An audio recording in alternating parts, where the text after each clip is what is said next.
14 жасқа толған балаларға арналған.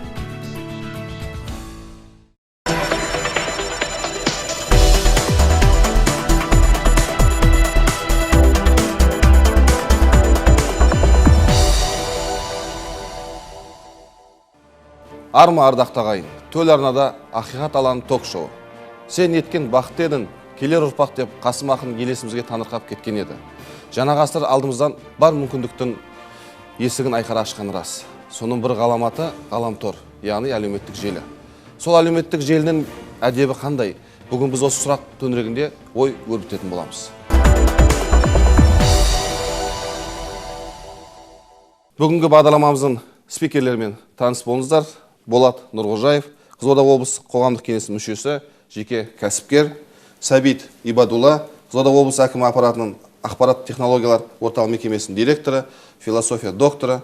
Жаслан Серіков, Қызылорда облысы Атамекен кәсіпкерлер палатасы бөлім басшысы, жеке кәсіпкер. Және де Нұрлан Қолмұрзаев, Қорқыт Ата атындағы Қызылорда университетінің институт директоры, экономика ғылымдарының кандидаты. Құрметті қонақтар, жалпы адамзат баласы әлеуметтік желіден кейін не ойлап табатынын әзір ешкім болжап айта алмайды.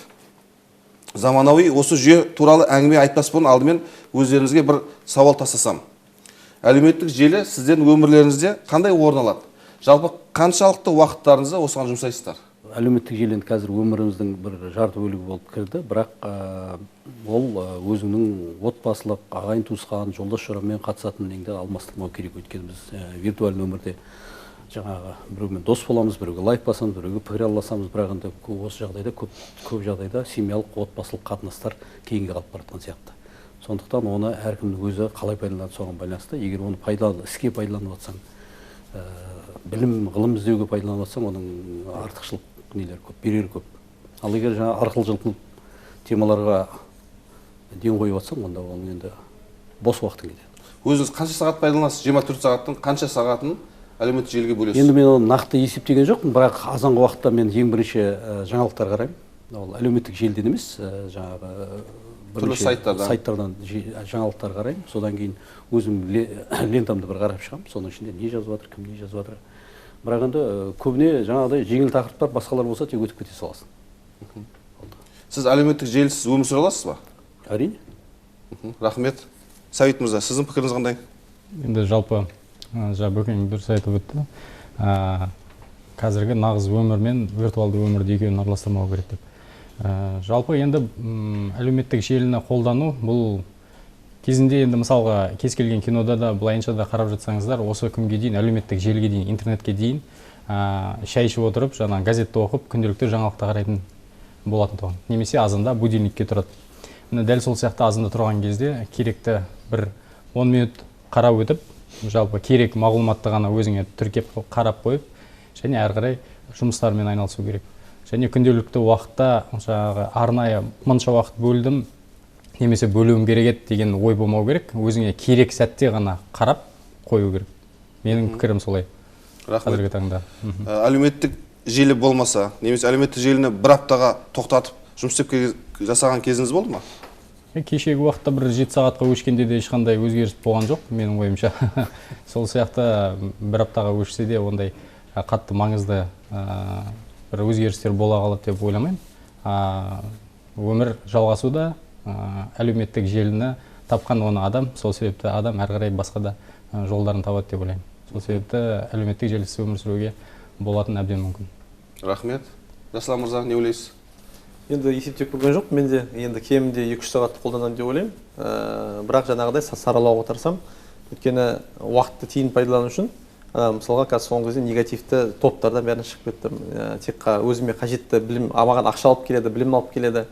Әрі қарай өзім шындай түсемін деген сияқты ақпараттарды қалдырамын. Пайдасына қарай. Мысалға мен Инстаграмда егерде 2200 адамға мен жазылған болсам, қазір соны 200 адамға азайтып тастадым. Тек қана ішінде білімге қатысты, табиғатқа, жұмысқа, бизнеске, немесе тұлғалық өсуге қатыстылар қалдырдым да, тек қана қалғандарын жаңағындай критика немесе негативке қатысты нәрселердің барлығын алып тастадым. Өйткені қарап отырсам мен көп уақытымды тастайды, ал керісінше маған кері әсерін тигізеді. Сондықтан қазір енді аз қолданамын. Кейде бізде айтатын азаматтар бар, енді әркімге әртүрлі естіледі. Кімнің жұмысы жоқ, кімнің тіршілігі аз, солар көбірек отырады дегенде пікірі бар. сондықтан кейде аздан кеш келген кезде бос емес болса, өзіңіздің тіршілігіңізде жүрсеңіз, мүмкін сол кезде азырақ қолданамыз.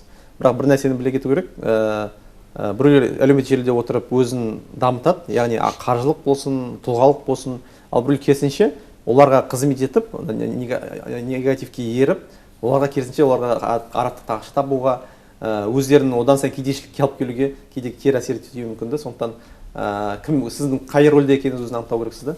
Сондықтан сіз әшейін уақытыңызды өлтіріп жатырсыз ба, әлде болмаса сіз өзіңіз әрі қарай тұлғалық дамуға, жұмысыңызға, немесе ертең бизнесіңізге, кәсібіңізге жаңа идеялар келіп сол жерден жақсы білім алып жатырсыз ба, соған байланысты қарау керек. Сондықтан мен өз басым жаңағыдай уақытын өлтіретін біреудің жалған ақпаратына еріп, қызығып, оны дамытуға, оны атақты етуге қызмет еткім келмейді өз басым. Сондықтан осындай көзқараспен қарайтын болса, мүмкін уақытты дұрыс пайдалану керек деген сияқты әлеуметтік желіде шешім қабылдау керек. Сіздің бойыңызда тәуелділік бар ма әлеуметтік желіге?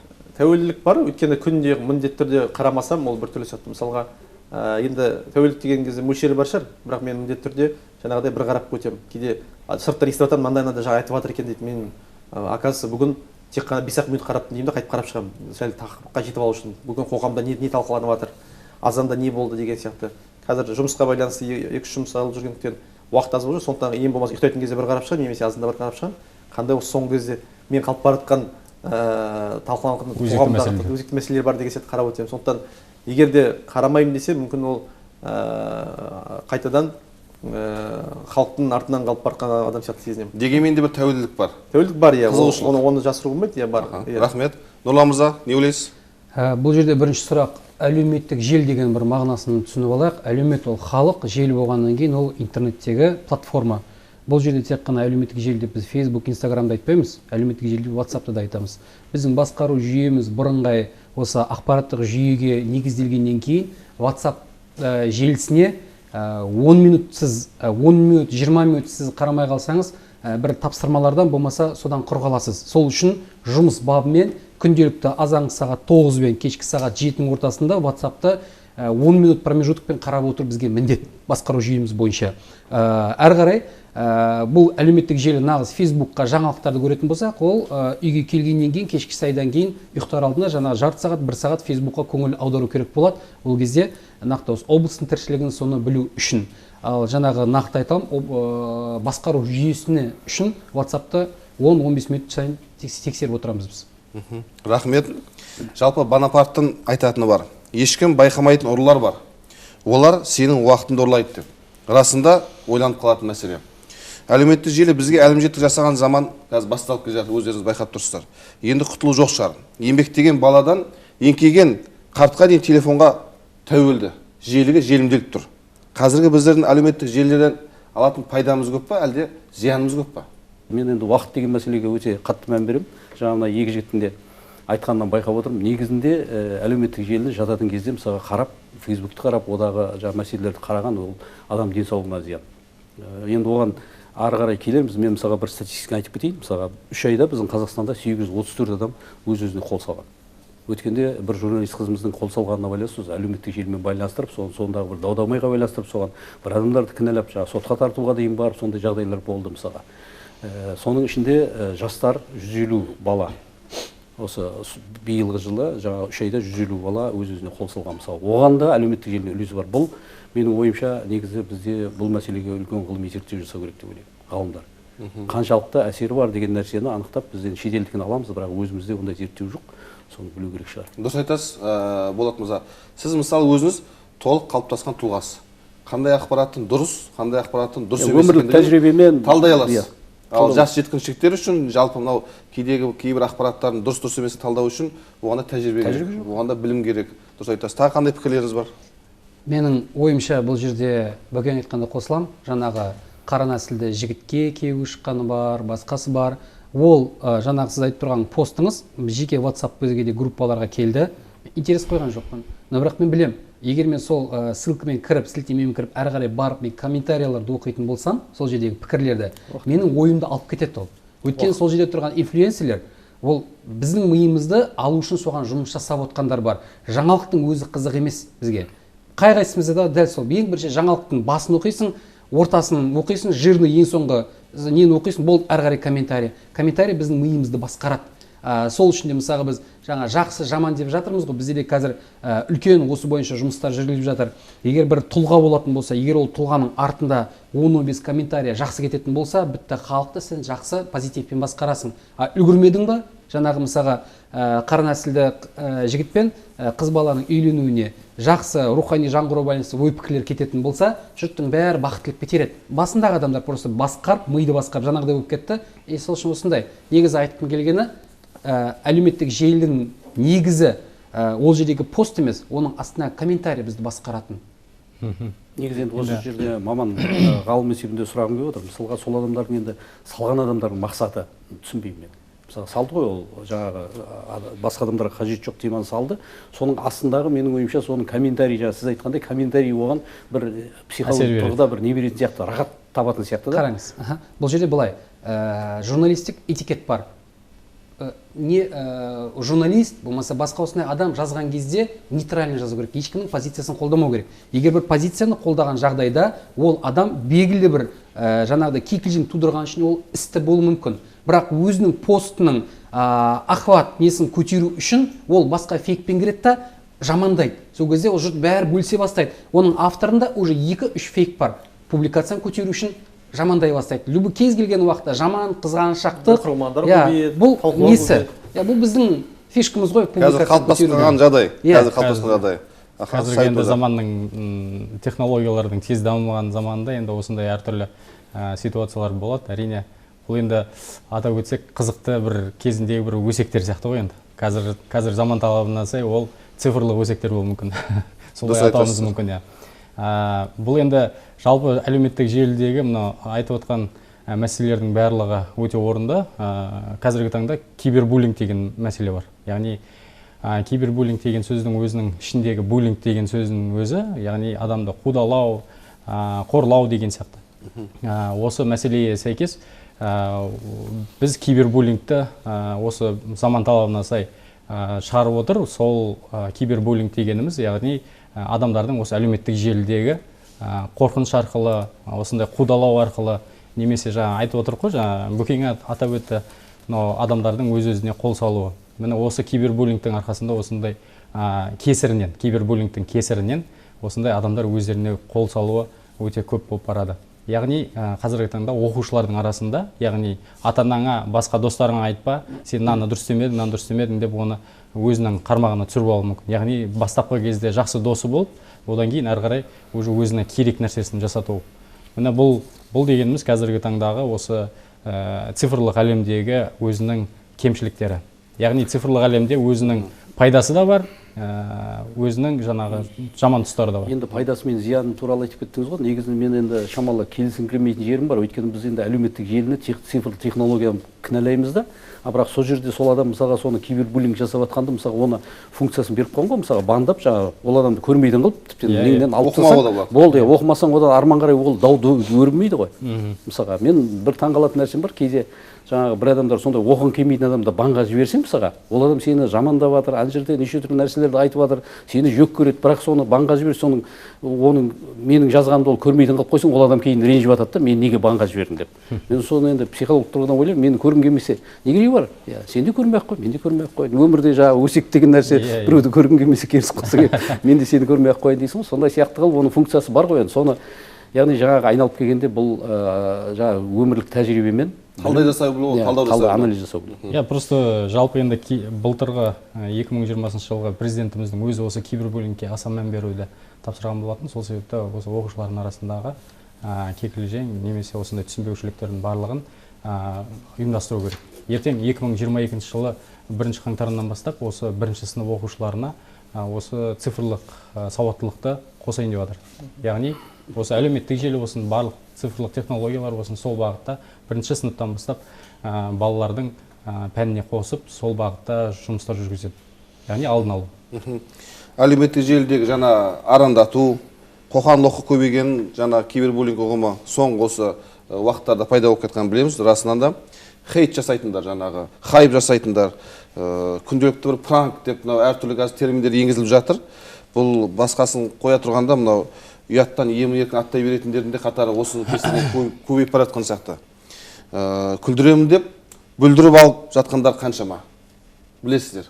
Әртүрлі видео роликтер, әртүрлі суреттерді салу арқылы өзіне жаңағы біреуді келеке ету арқылы өзінің артықшылығын көрсету, контентін көбейту, арзан жарнама жасау арқылы осыларды қалай тоқтатуға болады? Немесе бұл қай бағытта қазір жұмыс жасауымыз керек? Қалай ойлайсыздар? Қосып жіберейін. Негізі сұраныс болса, бола берсе, бұл тоқтату мүмкін емес та. Халықтың қазір жаңа Болат ағамыз айтты, сауатсыз бір бөлігі бар, немесе біреулер түсінбейтін бір бөлігі бар. Біреулерге просто қызық, өсек айтқан жерлерге одан сайын қосылу деген сияқты. Егер де осындай адамның, қоғамның бір бөлігі азаймаса, бұндай жаңағыдай хейтерлер болмаса хайп іздейтіндер үшін олардың өмірі одан сайын дами береді, одан сайын. Одан сайын көп жазғысы келеді. Неге? Өйткені сұраныс оған жоғары. Сондықтан мен ойлаймын, бірінші кезекте ол адамда сауаттылық керек. Цифрлық сауаттылық дейді. Мысалға, бірінші президент, тұңғыш президентіміз өз жолдауында бір айтқан критикалық ойлауды жаста кезінен бастап қалыптастыру керек. Мысалға, қазір мен эфирден кейін шығып, Фейсбукқа шығып, Жандос мырза жаңа эфирдің басында мені жоғарыдан қарады, менсінбей маған айқайлады десем, өкінішке орай 10 адамның мен достығымдағы 9-8-і немесе сеніп қалуы мүмкін. Бәсе Жандос түрі сондай бір ыңғайсыз адам сияқты еді. Негізі ол шынымен сондай шығар деген сияқты, өзін жоғары сынайды деген сияқты өкінішке орай тек қана бір-екеуі ғана ойлауы мүмкін. Жасұлан шын айтып тұр ма? Мүмкін ол қателескен шығар. Мүмкін ол Жандос мырза ол жерде уақыт болмай бір байқам басқаға сөйлеп, ол сөйтіп дұрыс емес қалған сияқты, тек қана өкінішке орай 10 адамның бір-екеуі ғана ойлауы мүмкін. Қалғандардың барлығы немесе Болат мырза жаңа менен өткен жолы 1 миллион теңге қарыз алып еді, бір күнде қайтарып еді, әлі 1 жыл болды десем, жазып жіберсем, өкінішке орай 10 адамның 7-8-і сенеді соған. Бұл кісі негізі ондай да бар ма еді деген сияқты, неге өтеді екен, неге сіз қайтармайсыз деп кәдімгі бір өзі арасында ақша берісі кезінде арасында болған сияқты кәдімгі бір сенімін алып айтып жатады.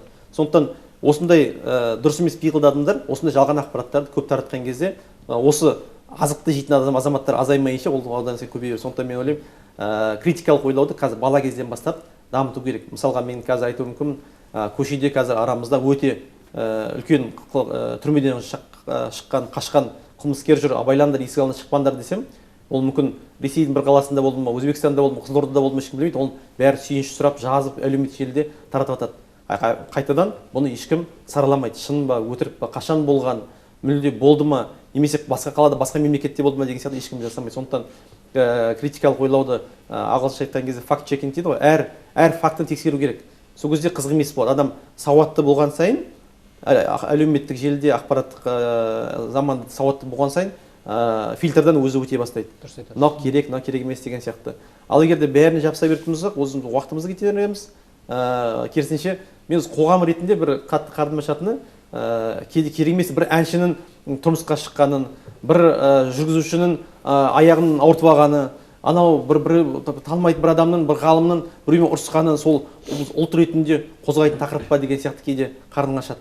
Ұлт ретінде біз ғылым туралы қозғасақ екен, ұлт ретінде бір бәріміз бірігіп бір бизнес туралы қозғасақ екен, ұлт ретінде біз мемлекеттің дамуы туралы қозғасақ екен деймін да, біз қайдағы бір әншінің бір ажырасып кеткен жайны 1000 адам талқылап, оны жамандап, біреу ақтап деп жатады. Сондықтан мен ойымша, біз сәл барлығымыз халық болып, сәл назарымызды сәл басқа жаққа аудару керек.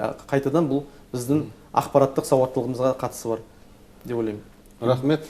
Бұл үлкен проблема. Жаңағы айтып отқан, мысалға жаңағы халықтың уақытын алу, мысалға балалар, жас балалар бүгін қатпаған, әлі ой өрісі, өмірлік тәжірибесі жоқ балалар оған бәрі барады. Оны қалай тоқтатамыз деп жатсыз ғой, жаңағы мысалға кез келген әлеуметтік желідегі мысалға жазбасынан енді өмірлік тәжірибесі адам, ол адамның қандай адам екенін анықтауға болады. Мысалға оны жазбасынан, комментарийінен, басқасынан бір жазған постынан, мысалға ол кім қандай не жазды, оны анализ жасап жазды ма деген нәрсені өйтіп, мына адам осындай адам екен ғой деп анықтауға болады да. Сондықтан енді мемлекеттік орында мысалы Қытай елінде бар, ол жаңағы өткенде айтты ғой жігіттер, жаңағы мысалға әлеуметтік желіде қазір оның жұмысқа алатын адам да қарайды. Мысалға бір маңызды сіз жұмысқа алатын болсаңыз, әлеуметтік желідегі оның парақшасын қарап, бұл кім өзі, не жазып жүр деген нәрсені алып, мысалға оны жаңағы кадр бөліміне естіген кезде сөйтіп те мысалға реттеуге болады. Оны енді көп адам қазір қарай бермейді. Енді мүмкін ол жаңағы жұмыссыздық, Жандос айтып кеткендей, Жасұлан айтып кеткендей, жұмыссыздықтан да шығар. Кез келген адам үйінде отырғасын әр нәрсені жаза береді. Бірақ ол өзінің кім екенін білдіреді да, өзінің. Сондықтан оны енді қазіргі таңда қалай шешуге болады деген нәрседе бір мемлекеттік идеология бірінші кезекте. Сосын екінші жаңағы айтып отқан білім басқа беру жағдайында қайтадан үлкен анализдер жасап, ғалымдар зерттеп қарау керек. Мен мысалға өзім бір топ ашып қойдым. оған тек қана ғылыми нелер салған, бірақ ода аз адамдар қарайтын адам аз, комментарий оған қызығатын адам аз. Ал егер соның орнына жаңағы бір негрдің біреудің үйленіп жатқан бірдеңесін жазсаң, ол сенің пәленбай лайк жинайсың да. Бірақ мен оған бармаймын ғой, неге қажеті бар оны? Мысалға адамдардың уақытын алып, бірақ біреулер содан рахат тауып отыр. Мен бұл жаңа айтып кеткендей технология деп анау жоғарыдағыны кінәламай-ақ, өзіміздің қазақтың тәрбиесінің бұзылып бара жатқанын білдіретін үлкен проблема. Дұрыс айтасыз. Кейде мына психологиялық тұрғыдан тәуелділік бәрібір бұны көп елдерде, Еуропа елдерінде бәрібір зерттеп жатыр. Мынандай жағдай кездескен. Мысалы, бір күн суретке түсіп әлеуметтік желіге салмаса, ана адамның қатты ауыратындығын дәлелдеген бір зерттеулерді оқығанмын. Және де бір адам 25-ші қабаттан осы сол суретке түсу үшін, жұртты таңғалдыру үшін түсейін деп жатып, аяқ астынан құлап кетіп, бір жас жеткіншек өмірімен қоштасты. Сонда зерттеп қорытындыға келген кезде, ол адам күнделікті міндетті түрде 10 рет, 12 рет сурет салар екен. Әртүрлі таңғалдыру үшін. Осының өзінде де бір жаңағы ғалымдардың зерттеуі, бір психологиялық, бір ары қарай тереңірек, көбірек бір қорытындылар жасау керек мәселелерінде. Өз басым ойлайтын тұғым, негізінде сондай мүмкін жаңағы хайп материалдарды салып, көп адамдар сол контент жинап алады да, содан кейін сол арқылы ақша табады деп, сол үшін істейтін шығар деп. Бірақ енді ол қазір қарапайым халыққа да жұқты да, мысалы. Одан енді өзіңе не пайда мысалға? Ал салдың, көп адам подписчигің болды, бірақ ол сенің жаңағы кәдімгі нақты өміріңде ешқандай пайдасы жоқ қой. Одан сенің ағайын туғаныңның я жолдас жораңның көзқарасы өзгеріп кетпейді. Оның қызметкерлерін сол сыйламайды сені мысалға. Енді түсінбейтін нәрсе. Тек қана жаман жағын айтып жатырмыз ғой, әлеуметтік желі дейміз, жаңа мессенджерлер айтып жатыр, WhatsApp-тар. Негізі егер дұрыс қолданатын болса, өте пайдалы дүние бар. Сондықтан біз сөйтіп қарау керекпіз да, ол қазір жаман деп оны тоқтатып тастау емес мақсат. Керісінше соған бейімделіп, мен ойлаймын, бұл да қатты жаман ой, өйткені бізге бірінші рет келді, көрмегенбіз.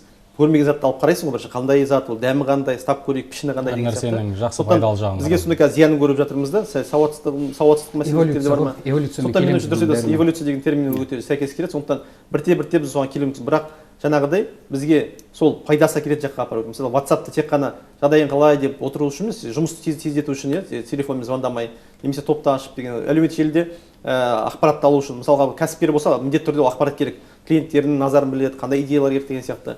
Инстаграмда жаңағыда білімге қатысты топтарға жазып қойса. Сондықтан балаларымыз болса, сондай контентке бұрмалап, назарын аударуға тырысу керекпіз. Өзіміз болса, соған тарту керекпіз. Мысалға мен қазір Қазақстанда критика деген топқа кіріп, сонымен жүретін болсам, өмір психологиямда, жұмысымда, көңіл күйімде сол критикаға қатысты бір депрессия жүрген сияқты сонымен жүру мүмкін. Барлығы жаман, менің жұмысымда жаман, отбасымда проблема, Қазақстанда бәрі бүлініп жатыр деген сияқты сондай психологиямен жүріп отырамыз. Жаңа Болат ағам айтқандай, облысымызда белгілі Сымбат деген психологымыз бар. Ол айтты, адамдардың әлеуметтік желі жазбасына қарап, комментарияға қарап, адамның қандай екенін бірден психологтар анықтап бере алады. Мысалы, ол өмірге ешқандай көңілі толмайтын азаматтарды қарауға болады, немесе өмірі жақсы адамдарды да қарауға болады. Сондықтан біз қайсысын таңдаймыз? Қазір мүмкін мен тек қана жаман нәрсе ғана көріп үйренгенмін, жаман нәрсе жазып үйренгенмін, немесе бір жұлдызды әншіні ғана жамандауға сондай бір күшті құзыретім жетеді деген сияқты емес.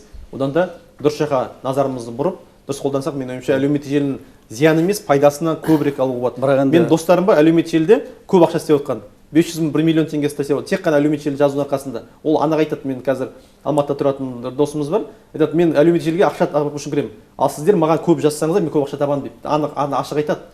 Сондықтан қалай пайдаланасыз, соған байланысты. Бірақ енді кеше ғана осы шетел ғалымдарының зерттеуі шықты, жалпы бәрі керемет деуге де болмайды да. Мысалға, ана балаға бәрі керемет деп айт, сен стресстен қаш десең, ол бала сол стресс жағдайына бейім болмайды деген зерттеу шықты. Яғни ол ертең сол стресске бәрі керемет не деп бүйтіп қорғап, ешқандай критикаға барма, басқа қылма деп сөйтіп идеальны қылып тәрбиелесек, ертең ол басына бір жаңағыдай бір жағдай түскен кезде шешім қабылдай алмай қалады. Шешім қабылдай алмайды. Біріншіден, екіншіден одан бейім болмайды да ол. Шығу жолдарын өткермегеннен кейін бәрі керемет деуге де критикалық сәттерге дайын болады. Рахмет, жақсы пікір айтып жатсыздар. Жалпы мынау тағы да бір өте өзекті мәселе қоғамдағы. Сіздердің пікірлеріңіз маңызды. Ашықтық пен жариялық деп қазір әртүрлі әр адам көптеген пікірлер жаза алады. Кейде комментарийлерді қарап отырсаңыз, бір тамақтарының айтқанда қарлыққанша пікір айтып жатады. Артық кетіп жатады, кейде жеке басқа кетіп жатады. Жалпы осы әлеуметтік желідегі этика, бір-біріне деген сыйластық, әдеп қалай болу керек? Ойларыңызша. Енді ол да тағы да тәрбиеге байланысты ғой. Жақында ғана кеше Facebook пен Instagram жабылды ғой. Содан кейін соттың шешімі бойынша, негізі сот болған, Россияда Твиттерді 4 миллион рубльдан аса соттап жатыр. Сөйтіп жазып шықты да, мен не үшін соттап жатыр екен деп қарасам, сөйтсе Твиттер сол Ресейдің құқық қорғау органдары Твиттерге запрос берген екен, мынандай аккаунттарды, мынандай посттарды жұртқа көрінбейтіндей қылып жауып, өйткені ол мемлекеттің тұтас бірлігін сақтауға кері әсерін тигізіп тұр деп. Сөйтті да Твиттерді соттап жатыр. Бізде Қазақстанда да заң бар, қазіргі таңда барлық әлеуметтік желідегі өзі как бақ болып саналады. Біріншіден, екіншіден, әлеуметтік желіде өзінің страницасын ашып алып отырған адам, ол да бақ өкілі болып саналады. Және бақ өкіліне өзінде жазған постты, хоть өзі жазған постты бәрін мақтасын, бірақ оның астында комментариялар жамандайтын болса, значит, ол адам осы комментариялардың жазуына және олардың тазалауға жұмыс жасамады, значит, ол адам осындай кикілжің тудыруға жұмыс істеп отыр деген не бар, статьяларда бар, басқа нормалар бар. Егер сол статьялармен бастап барлығы не қылатын болса, әрине бұл қазір біз цензура дейді, басқа дейді, анау дейді, бірақ ол заң жұмыс жасайды бізде. Керек кезінде ол жұмысты жүргізеді. Бірақ кейде бізге де миымызды күнделікті көріп жүрген проблемадан ауытқытатын да кейбір проблемалар келеді, жаңағы әншілердің, сіздің айтып тұрған мәселе бойынша. Сол үшін де кейде ол керек болып қалады бұндай нәрселер. На самом деле заң барлығы бар. Егер ол адамдарды тоқтатуға жұмыс жасайтын. Сәбит мырза, қандай пікіріңіз бар? Енді сіз ақпараттық орталықтың жетекшісіз. Жалпы кейде әртүрлі мынандай бір мәселелер туындаған кезде адам шектен тыс шығып жатады. Жеке адамның басына, кейде балағаттап жатады. Көп адам сотталып кетпей ме деген сұрақ бар ғой. Соның бір заңдылықтарын дұрыс енді.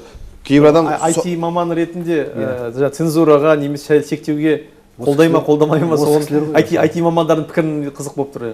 Иә, енді жалпы жеке өз пікірім, жалпы осы әлеуметтік желіде өздеріңіз атап өттіңіздер ғой, қолданар барысында фильтрация жасау керек. Кез келген уақытта өзіне алатын ақпарат, болмаса өзінің салатын ақпараты, болмаса жазатын өзінің пікірі.